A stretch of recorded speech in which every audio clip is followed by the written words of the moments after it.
ഇന്ന് നമുക്ക് ഭരണഘടനയിലെ മൗലികാവകാശങ്ങളെക്കുറിച്ച് മനസ്സിലാക്കാം.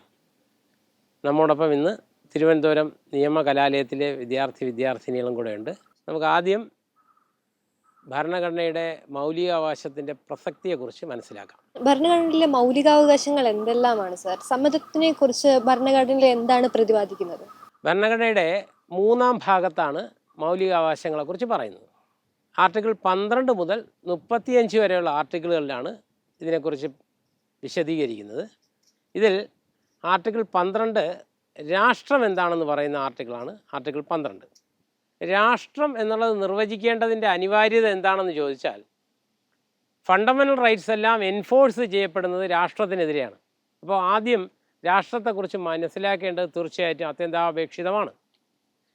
ഇനി 13-ാം അനുച്ഛേദത്തിൽ 13 ക്ലാസ് 1 പറയുന്നു, ഇന്ത്യയിൽ സ്വാതന്ത്ര്യത്തിന് മുൻപുണ്ടായിരുന്ന ഏതെങ്കിലും നിയമം ഫണ്ടമെൻ്റൽ റൈറ്റ്സിന് വിരുദ്ധമാകുകയാണെങ്കിൽ അവ ഡോർമൻ്റ് അവസ്ഥയിലായിരിക്കും, ഗുപ്താവസ്ഥയിലായിരിക്കും, ഉറങ്ങിയ അവസ്ഥയിലായിരിക്കും, അവ പ്രാവർത്തികമാകില്ല എന്നർത്ഥം. എന്നാൽ ഭരണഘടനയുടെ 13(2) പറയുന്നു, ഭരണഘടന നിലവിൽ വന്നതിന് ശേഷം ഉണ്ടാക്കപ്പെടുന്ന നിയമങ്ങൾ ഭരണഘടനയുടെ പാർട്ട് 3 അഥവാ ഫണ്ടമെൻ്റൽ റൈറ്റ്സിന് വിരുദ്ധമാകുന്ന പക്ഷം അത് ഇൻവാലിഡ് ആയിരിക്കും, അവ വിലയില്ലാത്തതായിരിക്കും. ഇതാണ് 13(2) പറയുന്നത്. 13(3) എന്താണ് നിയമം എന്ന് പറയുന്നുണ്ട്. നിയമം എന്ന് പറഞ്ഞാൽ പാർലമെൻറ്റോ സ്റ്റേറ്റ് ലെജിസ്ലേച്ചറോ പാസ്സാക്കുന്ന ആക്ട് മാത്രമല്ല, രാഷ്ട്രം പുറപ്പെടുവിക്കുന്ന അല്ലെങ്കിൽ തയ്യാറാക്കുന്ന റൂൾസ് വരും, സന്നദ്ധ സംഘടനകളുടെ ബയല വരും, പ്രസിഡൻറ്റോ ഗവർണറോ പ്രൊമുൾഗേറ്റ് ചെയ്യുന്ന ഓർഡിനൻസ് വരും. ഇതെല്ലാം 13(3) പ്രകാരം നിയമത്തിൻ്റെ പരിധിയിൽ വരും, നിയമം എന്ന വാക്കിൻ്റെ പരിധിയിൽ വരും. അപ്പോൾ ഈ നിയമങ്ങളാണ് 13(1) 2 അനുസരിച്ചിട്ട് ഭരണഘടനയുടെ പാർട്ട് 3 പറയുന്ന ഫണ്ടമെൻ്റൽ റൈറ്റ്സ് അഥവാ മൗലിക അവകാശങ്ങൾക്ക് വിരുദ്ധമാകാൻ പാടില്ലാത്തത്. എന്നാൽ 13(4) പറയുന്നു, ഭരണഘടനയിൽ വരുത്തുന്ന അമെൻമെൻറ്റ്സ് അഥവാ ഭേദഗതികൾ ഈ ലോ എന്നുള്ള വാക്കിൻ്റെ നിർവചനത്തിൽ പെടില്ല എന്നും പറയുന്നുണ്ട്. 14-ാം അനുച്ഛേദത്തിലേക്ക് നമുക്ക് കടക്കാം. 14 മുതൽ 18 വരെയുള്ള അനുച്ഛേദങ്ങൾ ഇക്വാലിറ്റി അഥവാ സമത്വത്തെക്കുറിച്ചാണ് പ്രതിപാദിക്കുന്നത്. തൊട്ടുകൂടായ്മ പോലുള്ള സാമൂഹിക വിപത്തുകളെ മൗലികാവകാശങ്ങളിൽ ഉൾപ്പെടുത്തിക്കൊണ്ട് നമ്മുടെ ഇന്ത്യൻ ഭരണഘടന എങ്ങനെയാണ് അവയെ പ്രതിരോധിക്കുന്നത് എന്നൊന്ന് വിശദമാക്കാമോ സാർ? അതുമായി ബന്ധപ്പെട്ട് മാർട്ടിൻ ലൂതർ കിങ്ങിൻ്റെ പ്രശസ്തമായ വരികളുണ്ട്. ഒരു സ്ഥലത്ത് അനീതി ഉണ്ടായാൽ അത് എല്ലായിടത്തുമുള്ള അനീതിയായി കണക്കാക്കണം എന്നാണ് അദ്ദേഹം പറയുന്നത്. അത് മനസ്സിൽ വച്ചിട്ടായിരിക്കണം അന്നുണ്ടായിരുന്ന, ഇന്നും ഒരുപക്ഷെ ഉണ്ടായേക്കാവുന്ന ദുരാചാരം, തൊട്ടുകൂടായ്മ, തീണ്ടിക്കൂടായ്മ തുടങ്ങിയ അയിത്തം നിർമ്മാർജ്ജനം ചെയ്യാൻ വേണ്ടി കൊണ്ടുവന്ന അനുച്ഛേദമാണ് 17-ാം അനുച്ഛേദം. ഇന്ത്യൻ ഭരണഘടനയുടെ ആർട്ടിക്കിളുകളുടെ ചർച്ച പരിശോധിച്ചാൽ ചർച്ച ചെയ്യാതെ തന്നെ എല്ലാവരും ഏകകണ്ഠമായി അംഗീകരിച്ച ഒരു അനുച്ഛേദം കൂടെയാണ് 17-ാം അനുച്ഛേദം. Untouchability in all forms is prohibited എന്നാണ് ആർട്ടിക്കിൾ പറയുന്നത്. എല്ലാ രൂപത്തിലുമുള്ള അൺടച്ചബിലിറ്റി നിരോധിച്ചിരിക്കുന്നു എന്നാണ്. അയിത്തോച്ചാടനവുമായി ബന്ധപ്പെട്ട് ഗാന്ധിജി പറഞ്ഞത് ഇങ്ങനെയാണ്, my fight against untouchability is the fight against the impurity in the society എന്നാണ്. സമൂഹത്തിലെ മാലിന്യങ്ങൾക്കെതിരെയുള്ള പോരാട്ടത്തിന് തുല്യമാണ് അയിത്തത്തിനെതിരെയുള്ള എൻ്റെ പോരാട്ടം എന്നാണ് അദ്ദേഹം വിശേഷിപ്പിച്ചത്. ഇതുമായി ബന്ധപ്പെട്ട് 1993 സുപ്രീം കോടതിയുടെ ഒരു പ്രത്യേക വിധിയുമുണ്ട്. സ്റ്റേറ്റ് ഓഫ് കർണാടക വേഴ്സസ് അപ്പ ബാലു ഇംഗലെ എന്നാണ് ആ വിധി. അതിൽ സുപ്രീം കോടതിയുടെ നിരീക്ഷണം ഇങ്ങനെയാണ്, untouchability is A form of slavery എന്നാണ്. ഒരു തരത്തിലുള്ള അടിമത്തം തന്നെയാണ് അൺടച്ചബിലിറ്റി എന്നാണ് അതിൽ വിശേഷിപ്പിച്ചിരിക്കുന്നത്. ചുരുക്കി പറഞ്ഞാൽ എല്ലാ രീതിയിലുള്ള അയിത്തവും തൊട്ടുകൂടായ്മയും തീണ്ടിക്കൂടായ്മയും പൂർണ്ണമായി നിർമ്മാർജ്ജനം ചെയ്യപ്പെടേണ്ടതിൻ്റെ ആവശ്യകത ഊന്നി പറയുന്ന അനുച്ഛേദമാണ് 17-ാം അനുച്ഛേദം. തൊട്ടുപുറകെ വരുന്ന 18-ാം അനുച്ഛേദം. 18-ാം അനുച്ഛേദം പറയുന്നു, അബോളിഷൻ ഓഫ് ടൈറ്റിൽ. എന്താ അബോളിഷൻ ഓഫ് ടൈറ്റിൽ എന്ന് പറഞ്ഞാൽ, അച്ഛനും അമ്മയും ഇട്ട പേര്, എല്ലാ കുട്ടിക്കും പേര് കിട്ടാനുള്ള അവകാശമുണ്ട്. 1989 UNO പാസ്സാക്കിയ convention on the rights of child, കുട്ടികളുടെ അവകാശ ഉടമ്പടിയിലും അത് ഊന്നി പറയുന്നുണ്ട്. കുട്ടികൾക്ക് പേരിട്ട് കിട്ടാനുള്ള അവകാശമുണ്ട്.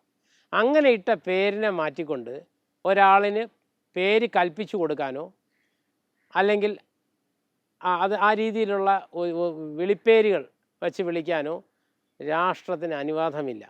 അത് പറയുന്ന അനുച്ഛേദമാണ് 18-ാം അനുച്ഛേദം അഥവാ അബോളിഷൻ ഓഫ് ടൈറ്റിൽ. ഇനി നമുക്ക് ഫണ്ടമെൻ്റൽ ഫ്രീഡംസിലേക്ക് കിടക്കാം. 19-ാം അനുച്ഛേദത്തിലാണ് പ്രധാനപ്പെട്ട ഫണ്ടമെൻ്റൽ ഫ്രീഡംസ് പറയുന്നത്. അതിൽ 19(1)(a) freedom of speech and expression എന്ന വളരെ വിഖ്യാതമായ പ്രശസ്തമായ ഫ്രീഡത്തെക്കുറിച്ച് പറയുകയാണ്.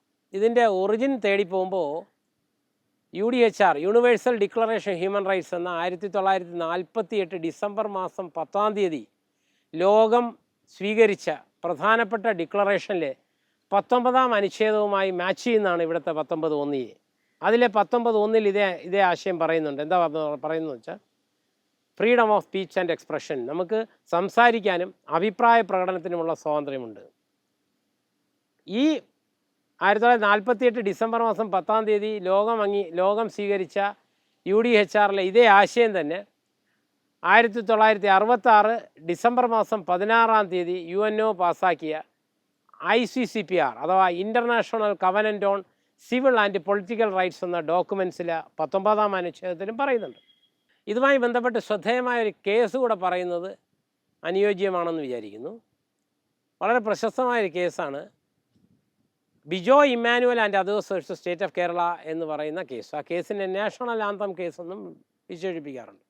എന്താ കേസിൻ്റെ കഥ എന്ന് പറഞ്ഞാൽ, അതിലെ ഫാക്ട്സ് എന്താന്ന് പറഞ്ഞാൽ, സ്കൂളിൽ ദേശീയ ഗാനം ആലപിക്കുന്ന വേളയിൽ അതിൽ പങ്കെടുക്കാതെ നിന്ന കുട്ടികൾ, അവർ അങ്ങനെ പങ്കെടുക്കാതെ നിന്നതിന് കാരണമുണ്ട്. അവർ യഹോവാസ് വിറ്റ്നസ് അഥവാ യഹോവയുടെ സാക്ഷികൾ എന്ന് പറയുന്ന മതവിഭാഗത്തിൽപ്പെട്ട കുട്ടികളാണ്. അവരുടെ മതവിശ്വാസം അനുസരിച്ച് യഹോവയല്ലാതെ ആരെയും അവർ ആരാധിക്കില്ല. അതുകൊണ്ട് തന്നെ അവർ മിണ്ടാതെ നിന്നു. അവരെ ദേശീയഗാനം പാടിയപ്പോൾ അതിൽ പങ്കെടുക്കാത്തതിൻ്റെ പേരിൽ സ്കൂളിൽ നിന്ന് പുറത്താക്കി. അതിനെതിരെ കേസ് കോടതിയിലെത്തി. കോടതി പറയുകയുണ്ടായി, കുട്ടികൾ മിണ്ടാതെ നിൽക്കുകയാണ് ചെയ്തത്, സൈലൻ്റായി നിൽക്കുകയായിരുന്നു, അധിക്ഷേപിച്ചിട്ടില്ല. ഈ ഒരു സാഹചര്യത്തിൽ അവരെ സ്കൂളിലേക്ക് തിരിച്ചെടുക്കാൻ ആവശ്യപ്പെടുകയാണ് ഉണ്ടായത്. അതുപോലെ തന്നെ നന്ദിനി സത്പതി വേഴ്സസ് PL ഡാനി എന്ന കേസിലും ഇതുപോലൊരു വിഷയം വന്നു. എന്താ പറഞ്ഞാൽ, പഴയ ചീഫ് മിനിസ്റ്ററെ PL ഡാനി എന്ന് പറഞ്ഞ SP-യുടെ നേതൃത്വത്തിൽ ചോദ്യം ചെയ്തു. അവർ മിണ്ടിയില്ല, മറുപടി നൽകിയില്ല. ഇന്ത്യൻ CRPCയുടെ 161(1) പറയുന്നതെന്ന് വെച്ചാൽ, police officer investigating a case can orally examine any person acquainted with the facts and circumstances of the case. Case അന്വേഷിക്കുന്ന ഉദ്യോഗസ്ഥന് ചോദ്യം ചെയ്യാൻ അധികാരം നൽകുന്ന വകുപ്പാണത്. 161(2) പറയുന്നു, he shall truly answer all the questions put ചെയ്യും. ചോദിക്കുന്ന ചോദ്യത്തിന് കൃത്യമായി സമാധാനം പറയേണ്ട ബാധ്യത മനുഷ്യനുണ്ട്. അപ്പോൾ ഈ 2 ക്ലോസുകളെയും ചേർത്തുകൊണ്ട് കേസെടുത്തു. അത് കോടതിയിലെത്തുകയും അങ്ങനെ കോടതി പറയേണ്ടായി മിണ്ടാതിരിക്കാനുള്ള അവകാശം ഉണ്ട് എന്ന് പറഞ്ഞു. അങ്ങനെ ഇപ്പോൾ മിണ്ടാനുള്ള അവകാശത്തിനകത്ത് മിണ്ടാതിരിക്കാനുള്ള അവകാശവും കൂടെ വന്നു ചേർന്നിരിക്കുകയാണ്. ഇതാണ് 19(1)(a)യുടെ വ്യാപ്തി എന്ന് മനസ്സിലാക്കാൻ വേണ്ടിയിട്ടാണ് അത് പറഞ്ഞത്. 19(1)(b) പറയുന്നത് ഫ്രീഡം ഓഫ് അസംബിൾ ചെയ്യാനുള്ള അവകാശമുണ്ട്. നമുക്ക് എന്താണ് കൂടിച്ചേരാനുള്ള അവകാശമുണ്ട്. പക്ഷേ പീസ്ഫുൾ ആയിരിക്കണം എന്നർത്ഥം. വിത്തൗട്ട് ആംസ് എന്നാണ് പറഞ്ഞതിൻ്റെ സാരം. അതാണ് 19(1)(b). 19(1)(c)യിൽ ഫ്രീഡം ടു ഫോം അസോസിയേഷൻ, സംഘടന ഉണ്ടാക്കാനുള്ള അവകാശമുണ്ട്. അത് മുൻപേ തന്നെ 1926 തന്നെ ബ്രിട്ടീഷുകാരുടെ കാലത്ത് തന്നെ അംഗീകരിക്കപ്പെട്ടുള്ളതാണ്. ട്രേഡ് യൂണിയൻ ആക്ട് എന്ന് 1926 ഒരു നിയമം വന്നിട്ടുണ്ട്. അതുപോലെ 19(1)(d) പ്രകാരം സഞ്ചരിക്കാനുള്ള അവകാശമുണ്ട്. ഫ്രീഡം ഓഫ് മൂവ്മെൻ്റ് ഉണ്ട് നമുക്ക്. അത് പ്രശസ്തമായ Maneka Gandhi versus union of India എന്ന കേസിൽ 1978 കേസാണ്. കൃഷ്ണയ്യർ അടങ്ങുന്ന ബെഞ്ചാണ്, ജസ്റ്റിസ് VR കൃഷ്ണയ്യർ. അപ്പോൾ ആ കോടതി വിധിയിൽ പറയുകയുണ്ടായി, freedom of movement include freedom to move abroad also, വിദേശത്ത് പോകാനുള്ള അവകാശം കൂടെ ഉണ്ടെന്ന് പറഞ്ഞു. അതാണ് 19(1)(d)യുടെ വ്യാപ്തി. 19(1)(e) ഫ്രീഡം ടു സെറ്റിൽ, താമസിക്കാനുള്ള അവകാശമുണ്ട്. 19(1)(f) അതെന്താ പറഞ്ഞിരുന്നത് പറഞ്ഞാൽ, freedom to acquire, hold and dispose of property. നമുക്ക് സ്വാതന്ത്ര്യമുണ്ടായിരുന്നു. എന്തിനാ? സ്വത്ത് ആർജിക്കാനും കൈവശം വയ്ക്കാനും കൈമാറ്റം ചെയ്യാനും അവകാശമുണ്ടായിരുന്നു. എന്നാൽ 1978 44ാമത് ഭരണഘടനാ ഭേദഗതി വഴി നമ്മൾ ആ 19(1)(f) എന്ന ക്ലോസ് എടുത്തു മാറ്റുകയുണ്ടായി.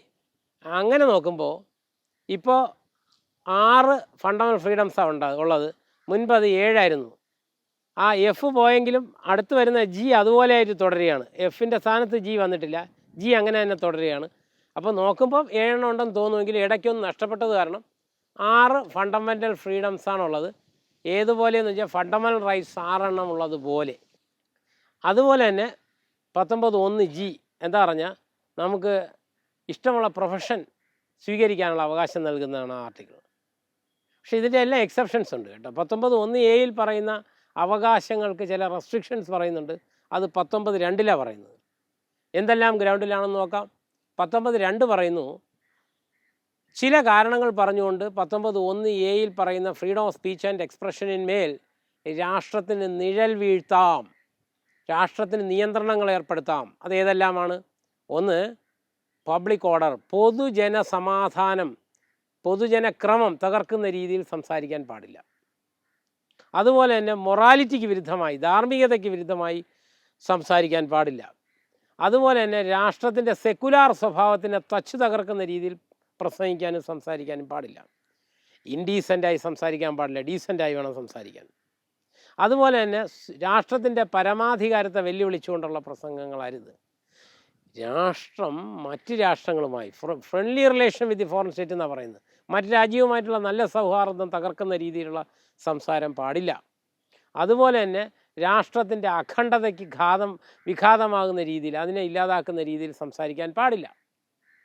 പിന്നെ അതുപോലെ തന്നെ കണ്ടംപ്റ്റ് ഓഫ് കോർട്ട്, അതായത് കോടതി അലക്ഷ്യം വരുന്ന രീതിയിൽ സംസാരിക്കാൻ പാടില്ല. അതുപോലെ തന്നെ കുറ്റം ചെയ്യാൻ ആളുകളെ ഇളക്കി വിടുന്ന രീതിയിൽ, പ്രോത്സാഹനം നൽകുന്ന രീതിയിൽ, പ്രചോദനം നൽകുന്ന രീതിയിലുള്ള സംസാരം അരുതേ. അതുപോലെ തന്നെ ഡിഫാമേറ്ററിയായ അപകീർത്തികരമായ പ്രസ്താവനകളും മറ്റും അനുവദിക്കാനാകില്ല. ഇങ്ങനെയുള്ള കാരണങ്ങൾ പറഞ്ഞുകൊണ്ട് 10 കാരണങ്ങൾ പറഞ്ഞുകൊണ്ട് രാഷ്ട്രത്തിന് പൗരൻ്റെ 19(1)A പറയുന്ന അവകാശം, അതായത് ഫ്രീഡം ഓഫ് സ്പീച്ച് ആൻഡ് എക്സ്പ്രഷന്മേൽ നിയന്ത്രണങ്ങൾ ഏർപ്പെടുത്താവുന്നതാണ്. അതുപോലെ തന്നെ 19(1)B പറയുന്ന അസംബിൾ ചെയ്യാനുള്ള അവകാശത്തിന്മേൽ നിയന്ത്രണം ഏർപ്പെടുത്താം. അതിനെക്കുറിച്ച് 19(3) പറയുന്നുണ്ട്. അങ്ങനെ പോകുന്നു. ഇതാണ് പ്രധാനപ്പെട്ട ഫണ്ടമെൻ്റൽ ഫ്രീഡംസിനെ കുറിച്ച് പറയുവാനുള്ളത്.